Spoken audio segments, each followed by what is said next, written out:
भा, भारत माता की, भारत माता की, वंदे वंदे, जय श्री राम, जय जय श्री राम। आज गुजरात प्रदेश में के इस पवित्र धरती पर अहमदाबाद जिले के अपने ऊर्जावान, अपने वैसे कार्यकर्ता जिनके तपस्या से, जिनके मेहनत और पुरुषार्थ से आज भारतीय जनता पार्टी का इतना बड़ा वट वृक्ष खड़ा हुआ है, मैं ऐसे सभी कार्यकर्ताओं का अभिनंदन करता हूं, आप सबको नमन करता हूं। आज इस कार्यक्रम में हमारे साथ उपस्थित अपने ऐसे ऊर्जावान प्रदेश अध्यक्ष जिन्होंने कार्यकर्ताओं को अपने प्रेम भाव से, भाईचारे से जोड़ कर रखा है। और मैं पिछले 2 दिन से उनके संवाद को कार्यकर्ताओं के साथ देख रहा था। मुझे लगा कि भारतीय जनता पार्टी का कार्यकर्ता भले ही प्रदेश और राष्ट्रीय अध्यक्ष बन जाए, लेकिन उसके अंदर का कार्यकर्ता भाव हर समय जीवित रहता है। यही भारतीय जनता पार्टी की खूबसूरती है। वैसे अपने अध्यक्ष जगदीश भाई विश्वकर्मा जी, मंच पे उपस्थित इस राज्य के लोकप्रिय मुख्यमंत्री, व्यवहार से सरल, प्रशासन से सशक्त, और मैं कह सकता हूं कार्यकर्ताओं के साथ जब संवाद करते हैं और जनता के साथ जब बातचीत करते हुए नजर आते हैं, तो वो सेवा का भाव उनके अंदर जो दिखता है, वो निश्चित रूप से हमारे प्रधानमंत्री नरेंद्र मोदी जी के नेतृत्व की छाप हम देखते हैं। वैसे अपने माननीय मुख्यमंत्री भूपेंद्र भाई पटेल जी, हमारे राष्ट्रीय संगठन महामंत्री आदरणीय BL संतोष जी, हमारे प्रदेश के संगठन महामंत्री रत्नाकर जी, अपने कर्नावती महानगर के अध्यक्ष प्रेरक भाई शाह जी, अहमदाबाद जिले के अध्यक्ष शैलेश भाई देवदास जी, आज इस धरती पे आने का मौका मिला। सोमनाथ की ये धरती, जय जय द्वारकाधीश की ये धरती, मैं इस धरती को नमन तो करता ही हूं, क्योंकि इसने हमारे इतिहास के कई पन्नों को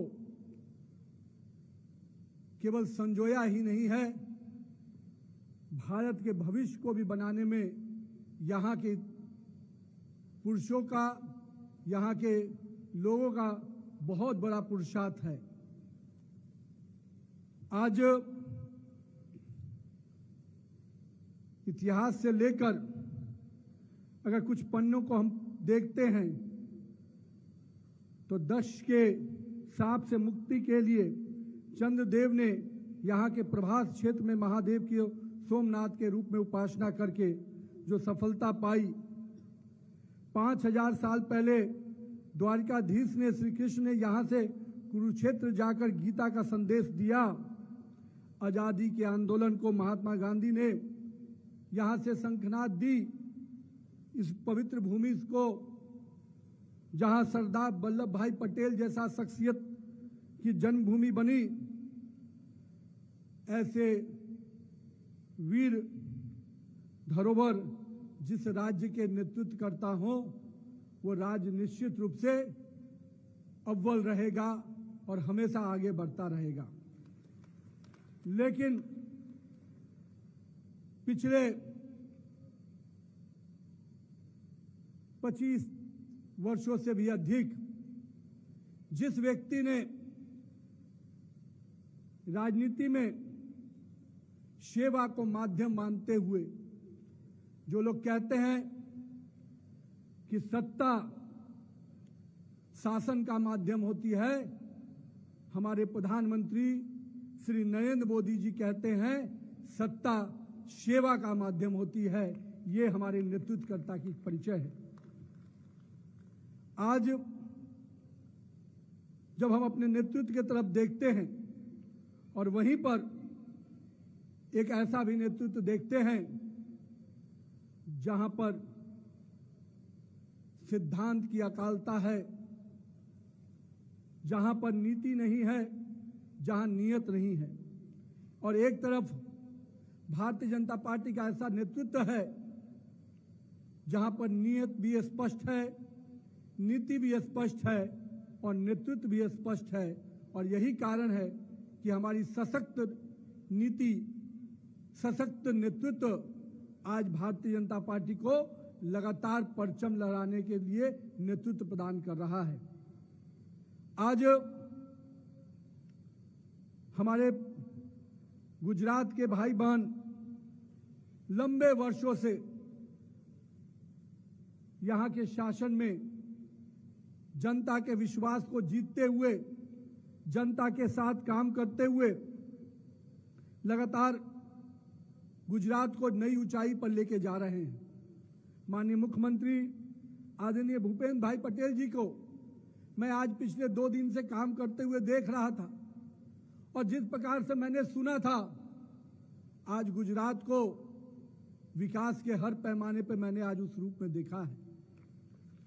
आज मैं अभी गिफ्ट सिटी के देख कर आ रहा हूं। माननीय मुख्यमंत्री जी, माननीय प्रधानमंत्री जी जो सपना देखते हैं उस सपने को तो वो पूरा करते ही हैं, पर आपने भी उस सपने को पूरा करने का जो संकल्प लिया है वो आज गुजरात की जनता देख रही है। उस पक्के सोच और इरादे के साथ आप काम कर रहे हैं जो गुजरात पूरे देश को ही नेतृत्व नहीं दे रहा, गुजरात का संदेश पूरे विश्व में जाता है, क्योंकि यहाँ का व्यवसायी, यहाँ का इंजीनियर, यहाँ का स्टार्टअप करने वाला अपना युवा, यहाँ का एंटरप्रेन्योर पूरे विश्व में अपना स्थान बना रहा है।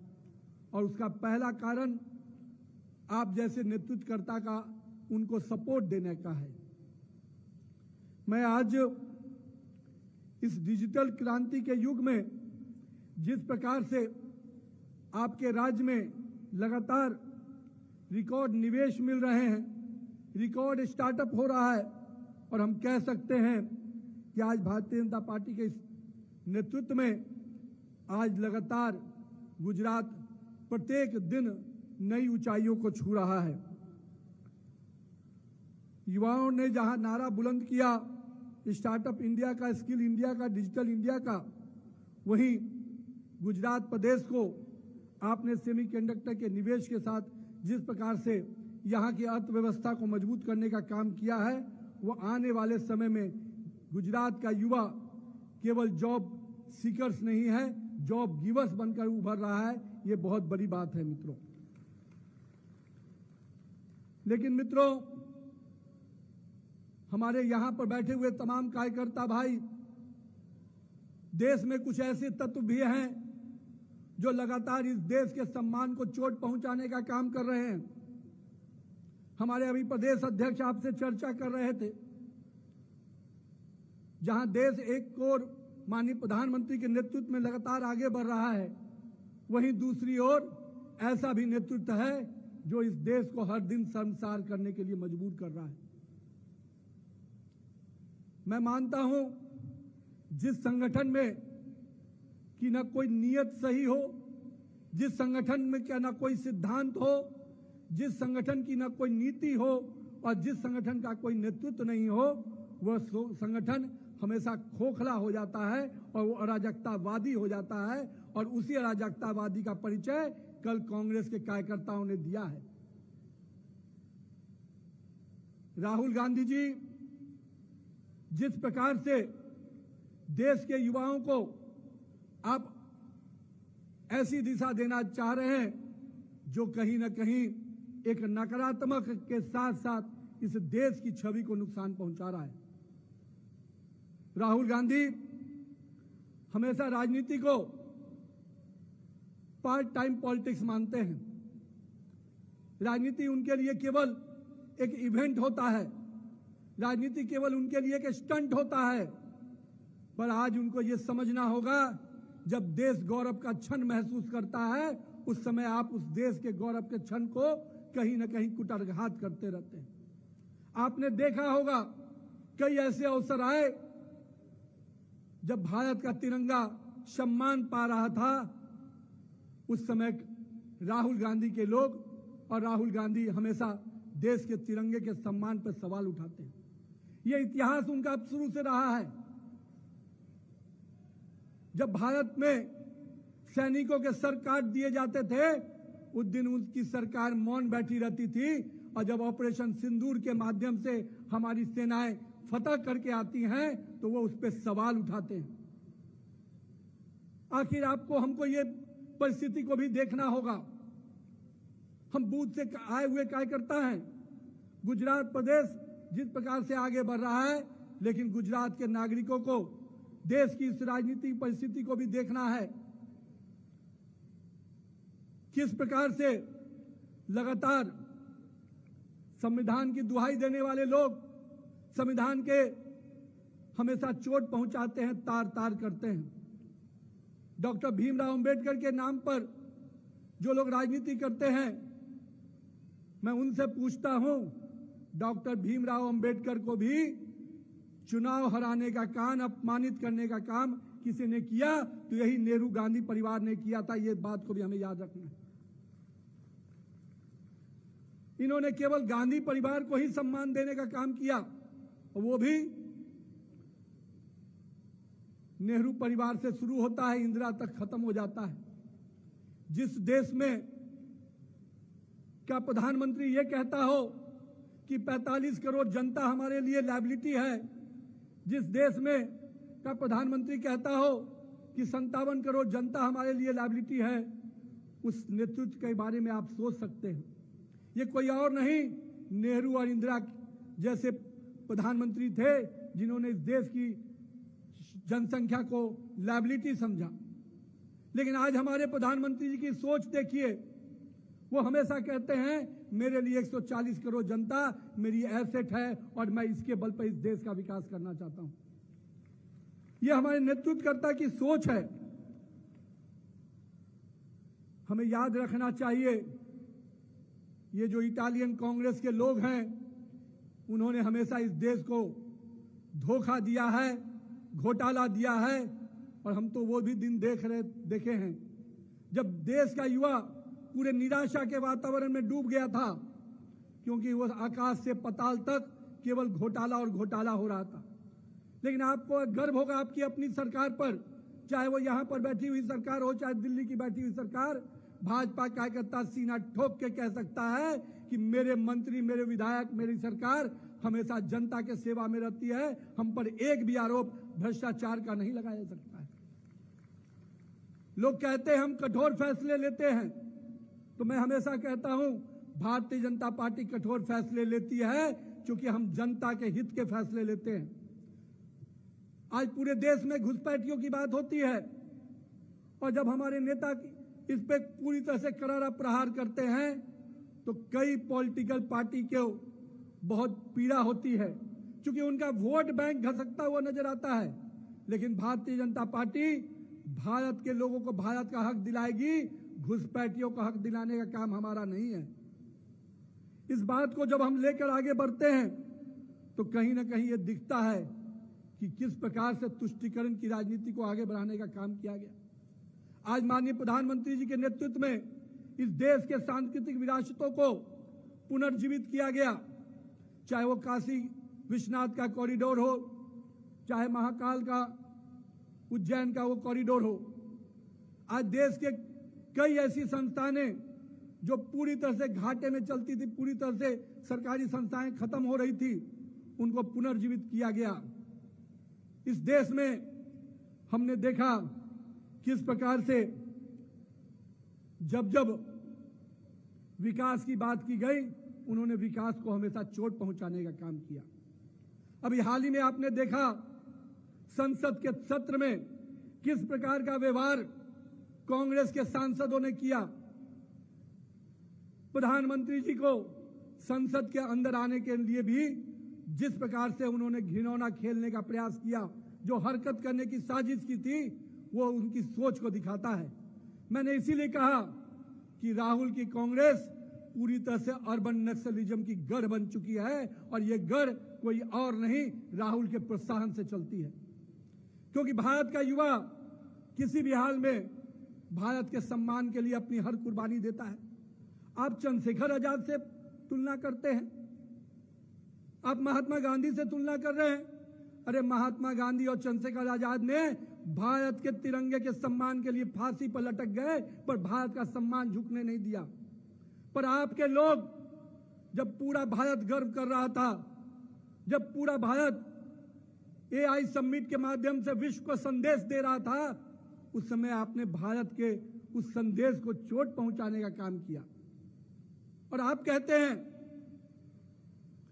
मैं इसीलिए कहता हूं, ये कांग्रेस आजादी वाली कांग्रेस नहीं है मित्रों, ये पूरी तरह से इटालियन कांग्रेस हो गई है, जिसमें भारत का कोई तत्व अब नहीं बचा है।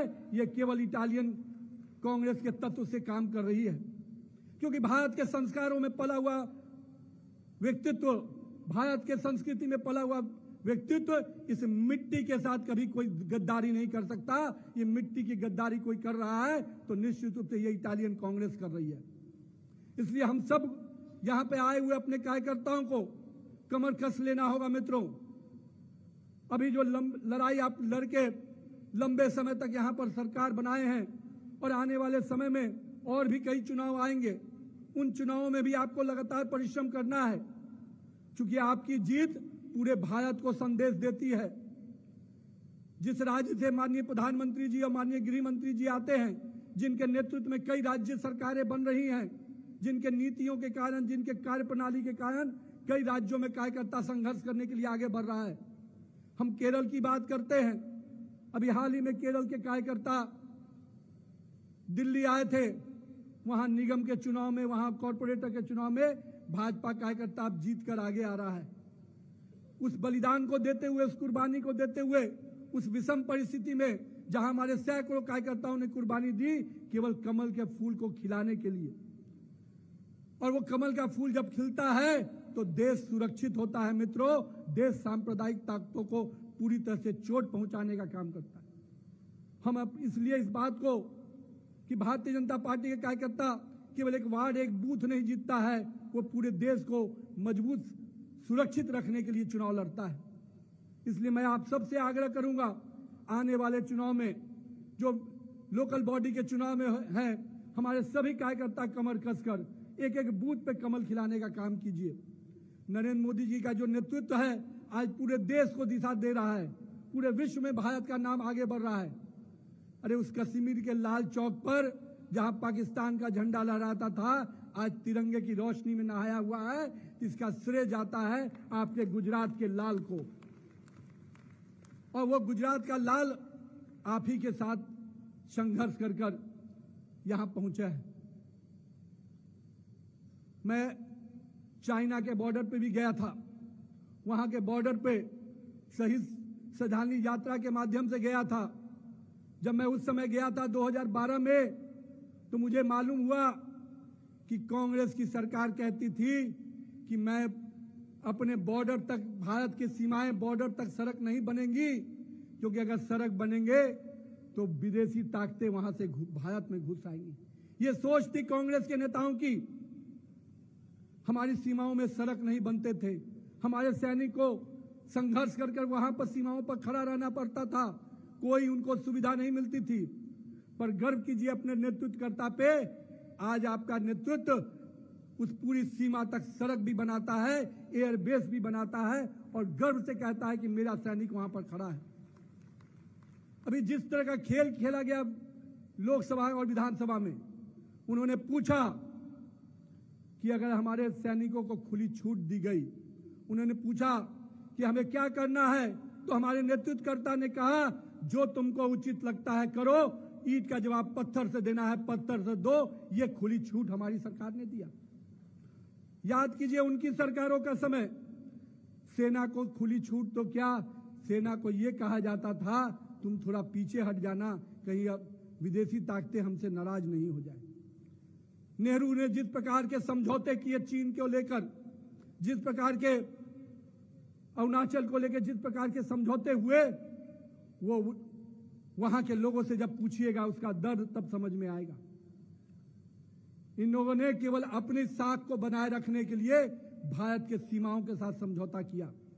इसलिए मित्रों, मैं आज इस विषय को इसलिए आपके सामने लिया क्योंकि आपको महसूस होना चाहिए कि जिस नेतृत्वकर्ता के साथ आज पूरा देश आगे बढ़ रहा है, उस नेतृत्वकर्ता ने क्या क्या परिवर्तन लाया है।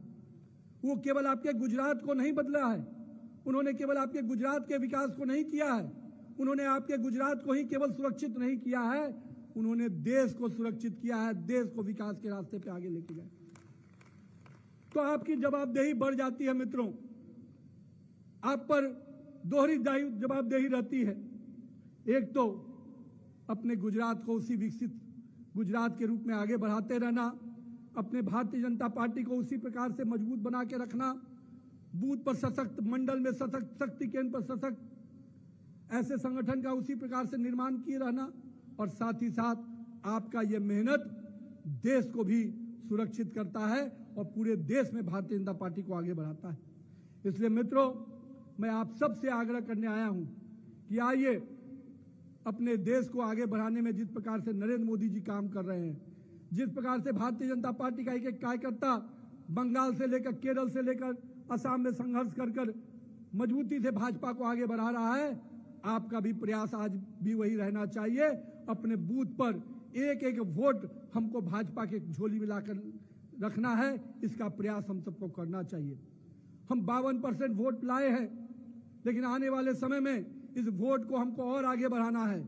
हम संतुष्ट होकर बैठने वाले लोग नहीं हैं, हम एक एक जनता के बीच में जाएंगे, संपर्क करेंगे, उनको अपनी योजनाओं के साथ जोड़ेंगे और उनके साथ जो हमारा संबंध है सेवा के भाव का, उस संबंध के आधार पे हम चुनाव भी लड़ते हैं और उनके साथ खड़े भी रहते हैं। तो आइए आने वाले समय में गुजरात के जब दोबारा आने का मौका मिलेगा तो निश्चित रूप से गुजरात के कार्यकर्ताओं का सम्मान जो उन्होंने दिया है, मैं उसके लिए आज भी कृतज्ञ हूं, और जब दोबारा मौका मिलेगा गुजरात आकर अपने भाइयों के साथ, अपने कार्यकर्ताओं के साथ इसी ऊर्जा और विश्वास के साथ काम करेंगे। तो भारत माता की जय जय गरबी गुजरात, जय हिंद। આપણે બધા પોતાના સ્થાન ઉપર ઊભા થઈને એક સાથે લાંબી તાળીઓ વગાડી અને આદરણીય અધ્યક્ષજીએ જે આપણને સૌને કામ આપ્યું છે એનો